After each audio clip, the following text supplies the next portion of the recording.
Elsie Jensen here. We are on part 2 of our dinner prep tonight. We prepped up our stews that are simmering here, and now we are going to cook up our sourdough bread. So I'm going to flip it over onto our things and we'll score it up. And this is just a traditional loaf. I actually had it cold fermenting or cold proofing in the fridge for almost 48 hours now. Not the longest I've ever done it, but hopefully that means it will have a really big spring. So we're going to give I'm going to do a nice big expansion score. And then we can try to do a pretty little thing here. Let's see. Do our little pretty wheat leaf score across. And this is a loaf and a half of my traditional one, which really worked out really well the day my husband did his stretch and folds, and I think he had the magic. So I've got it in my Dutch oven here, which is nice and hot. I'm gonna lift it up. I'm gonna put it in here, put the lid back on, and we're gonna pop this in our oven that is preheated to 500 degrees. That's where I had my Dutch ovens preheating. And we're gonna cook it at 500 with the lid on for 20 minutes. Then we'll take the lid off and we'll cook it for 20 minutes with it off. Okay, let me put my timer so I don't forget. And now we can start prepping the rest of dinner. So we have in here, we can take just a quick look at these guys. This is our pork stew that has been simmering. It's on my small burner in the back. We used did a red wine and tomato base for it. So I'm just going to give it a nice little stir, and we're just going to let it simmer there. And then this is our rabbit stew, which is in a kind of a beer sauce in there that's stewing up nicely. I just want to stir it around, make sure none of it's sticking at the bottom here. Good. And again, we'll let them simmer for a little while, then we'll take off their lids to let them simmer with the lids off, which allows them to kind of thicken up a bit more. But now we need to prep our mashed potatoes because these stews are going to go over mashed potatoes. So they'll kind of be like a nice thick gravy stew. You could always add in some chopped potatoes to them and have them like a soup type stew. But these are going to have like a nice rich broth on them, which will be great with the mashed potatoes. So I've got 6 russet potatoes here. I find russets make the best mashed potatoes. They make the really fluffy mashed potatoes. Gold potatoes, Yukon potatoes, the other ones, they all give you more of a starchy mashed potato, which is a stickier one. These give you fluffy. So russets are my favorite for mashed potatoes. And the bigger the russet, the easier it is to peel. I always like to get the big baking ones for mashed potatoes so I don't have to do that much work because I am not a fan of peeling potatoes. I always at Thanksgiving, so we always a big family here, so we're cooking for like 40, 50 people. And my sister-in-law is Irish. And she's an amazing potato peeler. She can like peel like 20, 30 pounds of potatoes in no time. So she always gets delegated to peeling the potatoes. And she always offers, and she is amazing. And she does it with a paring knife too, not even a peeler. That's how good she is. Here we go. So we've got 4 down, 2 left to go. So not too bad. You know, a lot of times I'll have my husband or my kids help me in the kitchen, and they'll be like the sous chef. So I make them do all the easy stuff, which is like peeling and prepping. And I once had my husband help me peel potatoes. By the time I had peeled 8 potatoes, he'd gotten through 1.5. And I was just like, I'll finish them.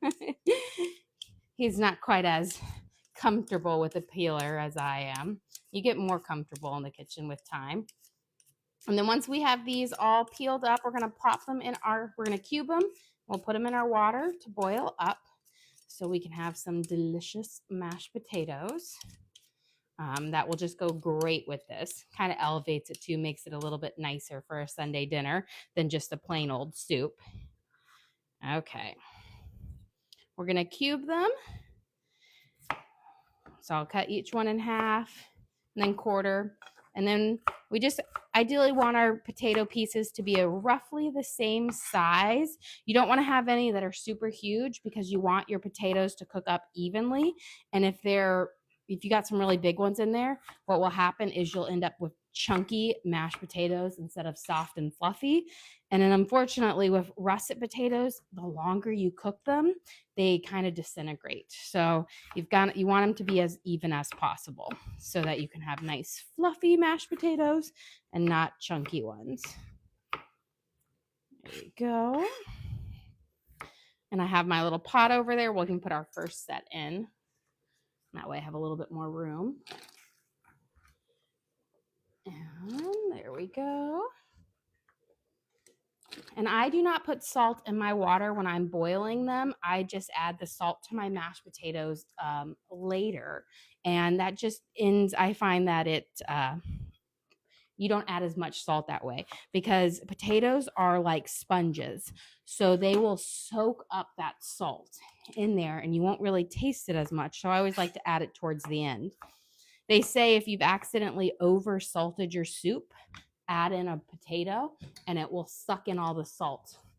So it won't be, it's a good way to fix an over salted soup. Here we go. And one more after this. Not the most exciting thing, but it's going to be delicious because everybody loves mashed potatoes, except Evie. I told you she's my kid who does not like potatoes in any way, shape, form, or fashion. Okay, we've got these potatoes in, and then now we have it in. My starchy water has moved up kind of the top. So what I like to do is just pour off this little top, and that gets rid of some of that starch. And instead of having to do a complete rinse of the potatoes. Okay, let's get these scraps out of the way. And then we're gonna chop up our mushrooms to add into our rabbit stew. Give my hands a quick wash. They're a little bit starchy from the potatoes. Okay.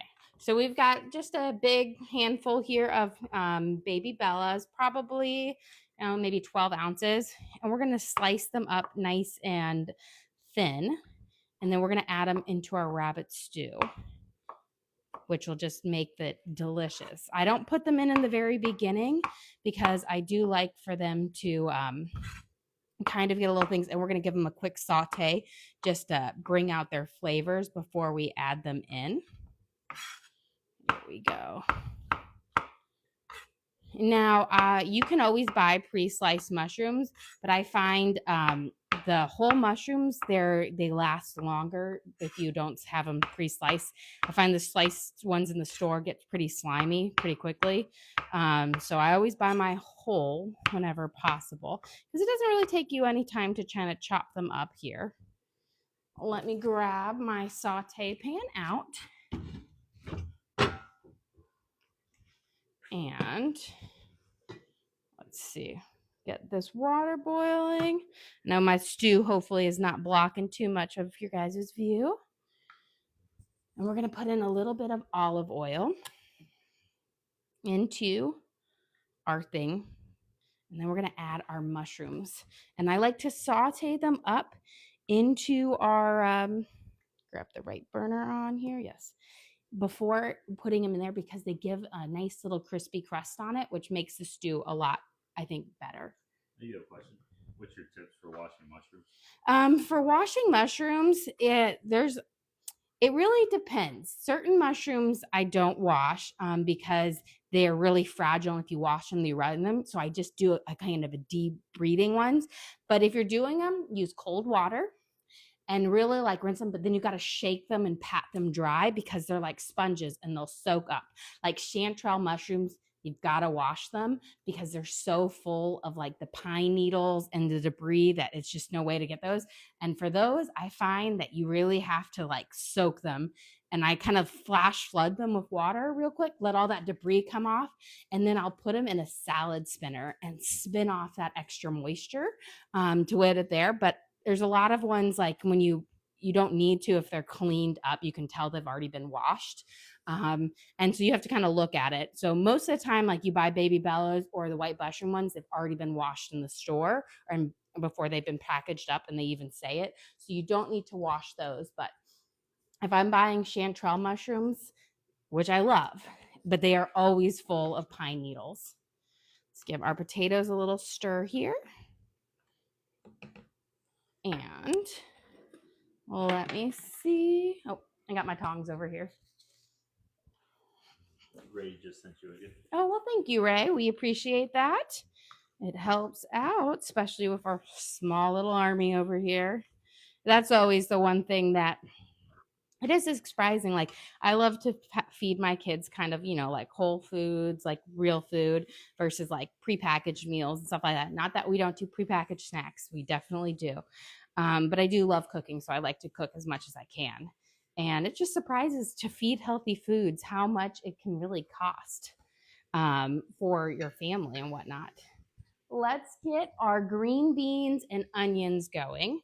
So, we'll get them prepped up. When we take the lid off of our sourdough, I'm going to pop these green beans and onions underneath them so they can roast up in the oven at about 450, which is the perfect temperature for doing kind of a quick roast on them. You have a question? Are you making 2 different stews tonight? I am making 2 different stews. So we got this lovely rabbit. It was supposed to be for Easter. It didn't come in time. And it was going to go along with our lamb. So it wasn't big enough for a meal for us because it was only 3 pounds, which for 9 people, 3 pounds with the bones in isn't enough meat. Because after you take out the bones, you don't have much left. So I had a small pork roast and I was like, we'll just do double stew. They can be both served over mashed potatoes. But I really wanted my kids to try them because they've never had rabbit before. I have had rabbit before, but I've never cooked it for them. It's been a long time since we had it. So I definitely wanted to get that for them to try and see if it's a repeat and see if they'll like it again. So we're going to add in, we've got our pre-washed green beans. And open this up a little bit more. And this is just to have another vegetable kind of with the meal. We'll have the mashed potatoes and you have the vegetables in the stew. But this is just one of my favorite ways to do green beans. That should be enough. We'll use half the bag now, half the bag later. Let me give my mushrooms a quick toss here. There we go. A couple of them jumping out.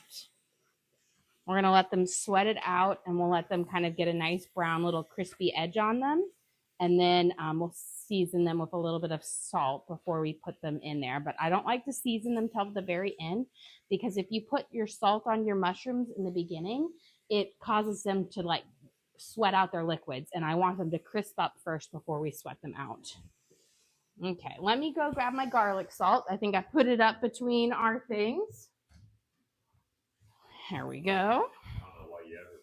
I know, I don't know. I don't know why it doesn't have a special bougie container on the counter for how much I use it. I got one for regular salt. We're going to put our onions out. You want to make sure you break them out. You want to do them in the strips because, you've got the long, stringy green beans work well with the long, stringy onions. So break them about, this is a yellow onion. So yellow onions, Valdalia onions, sweet onions, all work great for roasting because they have a nice higher sugar content, so they caramelize up, which makes them delicious. And again, these, I will tell you, are one of my favorite ways to do green beans. They're super simple. We're going to put about maybe 2 tablespoons of olive oil, a nice dusting of garlic salt, and then let me get my black pepper.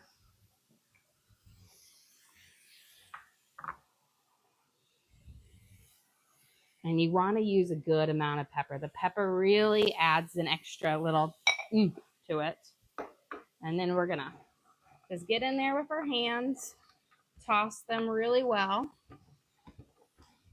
Make sure they all get kind of coated in those nice spices and that olive oil so that they kind of crisp up nicely. There we go. And then we'll spread it all out. And when we're ready to pop them in, I'll pop them in right underneath our sourdough that's baking. Okay. Where there are my tongs. Give this a nice, you can hear them sizzling up wonderfully. And you see how they're just naturally sweating out on their own, which is beautiful. That's going to leave all those nice kind of flavors in there. Okay. Give our potatoes a little stir. And then I'm going to pull off our lids now on our two stews because I want them to kind of simmer now with the lids off, which will cause them to reduce their liquid in them a bit more. But their lids get hot with the things. So this right here is our beautiful pork stew. And for those of you who weren't with us during our first stream, we have celery, onions, tomato paste in here, red wine, and then we seasoned it with oregano, herbs de Provence, salt and pepper, and a little bit of beef bouillon. But it kind of gives you that almost like a pork bourguignon instead of like a beef bourguignon. So nice, kind of got your French herbs in there.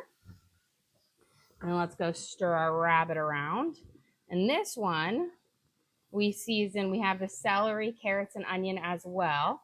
And then we added a can of dark German beer in here with thyme, rosemary, herbs of Provence, and then they both have bay leaves in it. And a little bit of beef bouillon, sizzled them up, delicious. And a little bit of flour in our rabbit one to kind of thicken it up. And we'll be adding these sauteed mushrooms to that one as well. Okay. We're getting to here. While we'll do this, let's prep our herbs. So we've got some fresh sage right here. We went out and picked it from my garden. I'm going to have to transplant it because it's in my old garden bed that we're replacing with a new garden bed. And it's like my only ones that came back up from my perennials. So we're going to have to transplant 2 of my sage ones, but they've been giving me some great sage already, which is nice because I love fresh sage. Okay. Got that chopped up. Let me get a small plate because we're not going to add these fresh herbs until the very end. But I want to chop them up so that I can use my cutting board for our pineapple, which will be what we're going to have for our fresh fruit of the day. So nice little mince up. I'm going to put that on there. And then I have like the smallest little couple leaves of fresh oregano. I'm just going to pull them off the stem here. I know I can't wait until my herb garden is up and going. You know, you can plant it, but you've got to wait a couple weeks before you start harvesting your herbs on them. Otherwise, they won't grow really well. So I know we're a couple of weeks away from having an abundance of herbs. And when I buy for our garden, I don't just buy like 1 or 2 plants. I typically buy 10 basil plants, 6 of the regular, and then 4 purple. And then I buy about 4 of every other type of herb. And we use them a lot. Fresh herbs are just so good. It's a great way to elevate your meal. And then let's give these mushrooms up. And then we're going to chop up some fresh parsley. There we go. So our mushrooms are almost, you can see this is what I'm aiming for, this nice golden brown crispiness on it. It will just make it so that the mushrooms keep a nice texture instead of just kind of being soggy in the soup, they'll have a nice little sear on them. And it brings out their flavors. Here we go. And now we're going to just pull off. I'm getting down to the little bunch on this parsley. But fresh herbs definitely make it. They're not just a pretty little decoration. Or is it as like what Gordon Ramsay always says, your herbs can't just be for garnish. They have to have a purpose. They have to add flavor to your meal.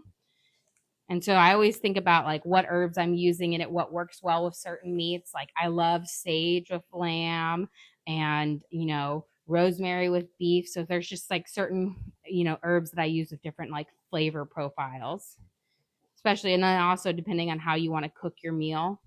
Like, do you want Greek theme? Do you want it to have more Italian spices, Mexican? You have your cilantro for that. Here we go. I think we have picked out all of the good leaves out of that. That is when you've known you've used it all. You don't want to use the stalks in your things because they're chewy. They don't have as much of the flavor, and their texture will just kind of be meh. Okay, we'll turn that down a smidge. Let's mince up our parsley so we'll be all ready to add all this stuff to the end. Here we go. And again, the fresh herbs, you can do some in the beginning and some are hardier. Like I will say rosemary is a great fresh herb to add in the beginning of the cooking, but a lot of them like fresh basil and parsley are a bit more delicate and you want to add those towards the end of your cooking. And I will say sage can go both ways and oregano can go both ways. Okay, let's bring our green beans with us because I hear our oven calling us for our delicious sourdough. Let's see. Let me get my trivet out here so we can pull it out. Move this out of the way because that's going to be a bit hot. And I hear you beeping. Okay, so our oven is very hot, 500 degrees. And beautiful. Look at our lovely sourdough loaf here. It popped up lovely. And we're going to bake it. We're going to put it in here. And I'm going to put my green beans on the bottom so they can roast up. And then I'm going to turn my temperature down to 450 because I don't want a super dark crust on my thing. If you like a darker crust, you could keep it up there. But I think 450 is great. And then we'll cook it for about 20 minutes. The green beans will come out a little bit sooner. After about 10 minutes, we'll take the green beans out. Okay. Let's check on our potatoes here and our mushrooms. You got a funny comment. One of the people to watch us regularly say that when she's cooking, she finds herself mimicking you and going, "There we go, it's delicious." That is funny. I know I do. You know what? I think it's part of the teacher in me. When you work with young children, you're always supposed to comment on their actions and you're always supposed to be praising them. And so I find that I do that a lot. I'm like giving self-praise to everybody who's doing it. And I think it's just that ingrained in me to do it here. I'm actually going to bring my rabbit stew up here. So we're going to do a little switcheroo. Is this going to be too hot? No, that is too hot. Let me grab my things. I don't want to lift it and then, woo, catastrophe happens. I say I burn myself enough in the kitchen. There we go. That way we can have it right up here. Let me turn this again nice and low to simmer. And then we're going to add in our mushrooms for our stew. So we're going to add the mushrooms in our rabbit stew. I'm going to give a stir. This is our pork stew in a kind of a red wine and tomato sauce again. Going to give it a nice stir. And then here are our rabbit. So we're going to add in our mushrooms that we've sauteed up. So they're going to be absolutely lovely. And let me give this right over here. And then we're going to stir and we're going to mix it all in. I was going to bring up our rabbit, kind of turn it around. I'm going to actually use some tongs to give it a good twist. So this is a full rabbit where I cut it up into the different pieces. So we have the legs, the arms, and then the back and everything. So it's kind of nice little chunky pieces here. I just popped a little bit over. Let me clean that up before it sizzles too much. But it's stewing in a beer and a lovely herb sauce with some carrots and celery and onions. But it will just have a lovely flavor, especially with the, we use thyme in it and thyme and rosemary. So that will really complement the gaminess of it. Let's check out our mashed potatoes here. Now, I always, when I'm looking for my mashed potatoes to see if they are ready, I'm going to pull up. I'm going to find my biggest one because that's when I know when they're ready. So this guy's the big guy over here. And then I'm going to take my fork. And you see how my fork just pushes through it perfectly? That means these are ready to mash up. So, you have a question? How are you feeling today? Much better, much better. I will say yesterday, I was not making it. Let me grab my colander to strain it.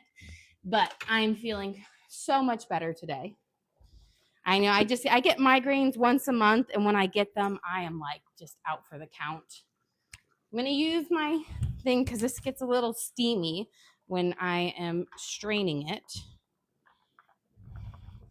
And I'm just gonna pour it right in here. There we go. And then give it a cup shake, and it goes right back in there. Since this is a stainless steel pot, I can whip my mashed potatoes up right in there. But before I whip them up, I'm going to add in my butter. So this is 6 big russet potatoes, which is probably equal to like 8 to 10 of the regular sized ones. So you're going to put your butter in there. You're going to push it down. And then we're going to let it melt for a little bit before we whip it up, because you don't want to whip it with the butter in there. You want it to melt some first. And I have it's room temperature butter, which is better because it melts a bit faster. But while we wait for that to melt, let me wash my spatula or my knife up, get all that herby flavor off. And we're going to be having some pineapple with our dinner tonight. So I got this big beauty from Costco. They always have the biggest pineapples. And we're just going to cut it up. Because if anybody knows me, I hate buying pre-cut fruit. Because A, it doesn't last as long. And it is never as good. And it costs way more. Okay. Well, this one isn't the best pineapple today. We'll have to salvage what we can. I just got it like 2 days ago at the store. There we go. But there's still plenty of good parts. It's the worst is that you get a couple brown spots. You have to cut them out, but not too bad. It's got a nice golden flavor color to it. Here we go.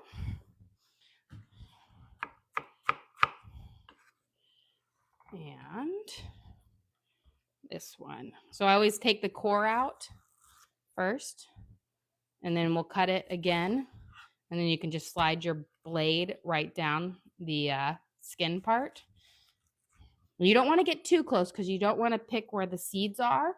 You want to get those cut off because those, if you keep them on your pineapple, they'll actually turn your pineapple brown after you cut it, like really fast, like by the next day. So always make sure you don't have those on them. There we go. There's a little brown piece we'll cut off. And the brown part is actually not bad. It's where the sugar, you know how like when the bananas are left out or an apple and you cut them and that sugar starts oxidizing, that's essentially what it is in the pineapple. It's just the oxidized sugar. Makes for great juicing because they're the sweetest then. This is a very golden pineapple. Here we go. Not too much, just a couple brown spots, so not bad. Be nice and juicy. the other day I juiced up my leftover scraps of my pineapple. A lot of people were surprised that you can like put the whole peel and everything in your juicer. And I said, it works up great. And you're surprised how much actual juice you can get out of your leftover like bits of pineapple. I put the cores in as well, and they just juice up wonderfully. Okay. So we've got our pineapple cut up in no time. Let's steal. Delicious. Okay. We should be done with this. And now our mashed potatoes are just about ready. You can see all of my butter is pretty much melted. There's just a teeny bit left, which is what you want. The trick is mashed potatoes are not meant to be diet, so don't use milk, use cream. You're going to put about 1/4 cup of cream in. And just a good shake of salt. You can always add more if you like it, but I always start with a little, and then if I need more, I'll add more. And then I just use a hand mixer. It works up great. It goes quick. Unless I'm doing a really big batch for my family, then I'll get my stand mixer out for like at Thanksgiving. We actually do it in 2 batches in our jumbo ones because we have the big hand mixers or the big stand mixers, the professional series. And I have 2 bowls of mashed potatoes at Thanksgiving time. That's how much we have. Okay. And now you see how these are a little bit dry, so I'm going to add a bit more cream. You never know how much starch is in each potato, so I start off with about 1/4 cup, and then I add more, because if you add too much milk or cream, you can't take it back out. So start with a little and then add it back in. You have a question? What's your schedule typically for going live? It really varies, but most days I will say we do a lunchtime stream around 1:30ish, 1:32, and then our dinner time is typically between 7:45 and 8:15 Central Time. And then Sunday we do it a little bit earlier because my parents are always with us on Sunday dinner, and you know, it's something about like older people and not being able to eat late. So we do an earlier one, as in like 7, which is early for us. Okay, let me give these a quick taste. A little bit more cream and a little bit more salt. And there we go. And then whip them. I like them to be like a nice kind of like a creamy whip to it. I don't like them super thick. More of like you'll spoon and they have a little bit of a drop on it. And beautiful.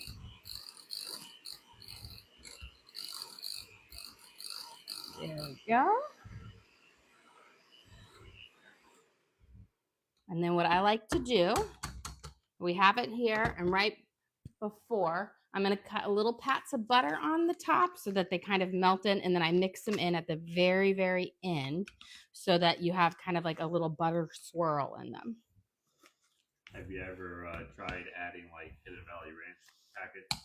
You know what? Those are like I've done ranch mashed potatoes before, but my kids, they don't like it. They also don't like cheesy mashed potatoes. They're kind of crazy, so I kind of have to my kids kind of get dictated what they like, which can be boring at times. I'm going to switch this guy right over here now. We can have them both on our front burners. That's why I always say I feel like I need a bigger stove, but when we were remodeling this, I wanted to do a nice big, bigger range that had more burners on it, but they don't make hardly any for electric. The only ones I could find for electric were commercial grade, and they were like $15,000 for a stove. And I'm like, well, that's not happening. Okay, and look at our beautiful rabbit here. You can see it's thickening up nicely. Okay, beautiful. It's nice and tender. As you can see, the meat is starting to fall off the bone. And let's stir this, and let's go grab our green beans out of the oven. And we can sneak a peek at our sourdough bread. It's just about a few minutes left on that. Okay. Oh, beautiful. It actually might be done sooner. Nice. Look at that. Beautiful. Perfect. Okay. Now our green beans, they're done. They roasted. These are about 12 minutes, but do you see how they still have that vibrant green color? That is what you want. That means they have like steamed enough to where they're tender, but they're not mushy. If you cook them any longer, they'll start to turn like an olivey brown, but these still have that nice, vibrant, rich green. That means they're going to have a tender crisp to it. You know what I mean? Where you bite into something, but it's tender, but it still has a good crunch. That is key to having like the best ones, is to make sure you don't over roast them. I think if you're not paying attention, it's really easy to overcook them. Okay, let's add in our fresh herbs onto our things. Okay, so remember we have oregano, sage, and parsley. So I'm putting my sage in with my rabbit. So this is about a tablespoon of chopped up fresh sage. There we go. And then the oregano and the parsley are going to go over here into my pork stew. And again, for those of you who weren't with us during our first dinner prep, the pork stew, our base is red wine and tomato paste with then some oregano, rosemary, not oregano and herbs de Provence. And then our rabbit, it has a beer base with thyme and herbs de Provence and rosemary. You got a question? What temperature for the green beans and how long? The green beans were at 450 for about, I think they were in there for 12 minutes. So 10 to 12 minutes is typically perfect for that. And they were cooked underneath the thing. So if you're going to have them on the top rack by themselves, do it for 10 minutes.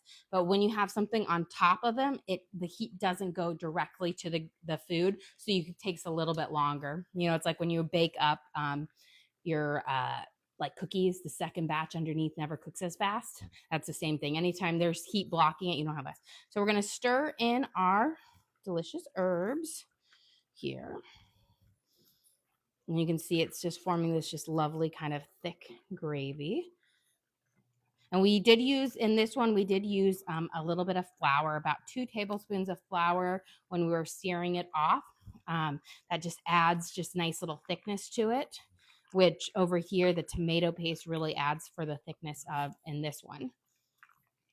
And then I'm going to take a quick taste of each one to see if we need to add any other seasonings to it. You always say, always taste. Let me get a good one down here. I don't want it there. It's going to be very hot, so I don't want to burn myself.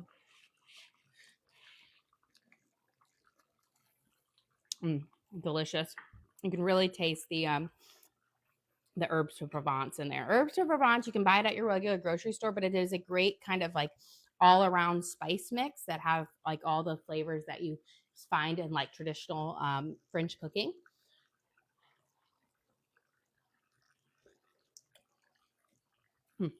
Excellent. You can really taste the fresh sage in there, and then that you get a little kick of the dark German beer we used in here, which pairs really well with the mushrooms, and we used thyme in here. Okay, let's go grab our sourdough out of the oven because it was pretty much done. Let me clear this. Let me grab a trivet first because I want to put it on there.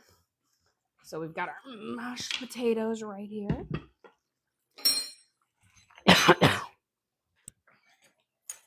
And we are ready. So we had about 2 minutes left, but I noticed it was getting a nice golden crust. So I figured it was time and ready to come out. Look at our gorgeous sourdough here. I'm going to put it on. And then let me grab a second trivet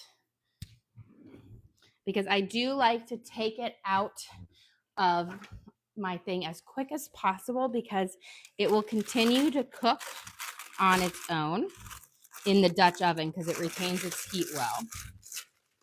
I'm going to put that there. We'll move this to the side. Get a couple of those parchment papers off, and then we're going to give it a nice slide. But look at our beautiful sourdough bread. I bet you it cooked faster because a lot of times I only do 1 loaf or 2 loaves. But look at that nice golden crust on the bottom. Beautiful. Here's our expansion score. You can see we've got a nice peak on it, which means we're going to have a pretty delicious crumb. But with all sourdough, don't cut into it for at least 10 minutes after taking it out of the oven, because it needs the steam and everything needs to escape. Otherwise, you're going to have a doughy middle to it. So you want to let it naturally escape. But I'm going to serve up and show you how we're going to eat tonight's dinner. So let me turn off all of mine because they are done cooking. And we're going to show you how. So we're going to take a nice kind of scoop of our mashed potatoes. I'm going to put them in the middle. And then I'm going to put 1 stew on one side, 1 stew on the other way I can scoop them into the mashed potatoes as they go, because I think that will be absolutely delicious. So we're going to I've got my rabbit right here. Let me get a spoon so I can scoop up a little bit of this delicious kind of beer broth. Isn't that delicious? Perfect. And then here we've got our pork stew with our carrots and celery. It's going to be lovely. And then last but definitely not least, we'll have our green beans and sauteed onions. And then when our sourdough is cold, we'll add it on there. But again, we have our creamy mashed potatoes with our pork stew, which is in a red wine and tomato sauce. And we have our stewed rabbit, which is in a dark beer and mushroom sauce, served with our roasted green beans and onions for just a delicious kind of stewy dinner, which is perfect on this kind of dreary, like 50-degree weather day. And then, of course, look at my beautiful sourdough. It looks so perfect. Well, guys, thank you so much for joining us here today. Don't forget to like and subscribe. I try to do live cooking shows every single day, show you what we're making for our family, and hopefully teach you guys something along the way. We do upload all of our videos onto the link on our page, so you can always go along and cook along with us there. And then we have also a membership if you want to join that offers you a bit more exclusive videos, some more recipe cards, and just stuff more about our family too if you want to join that. Again, thank you so much. Don't forget to like and subscribe.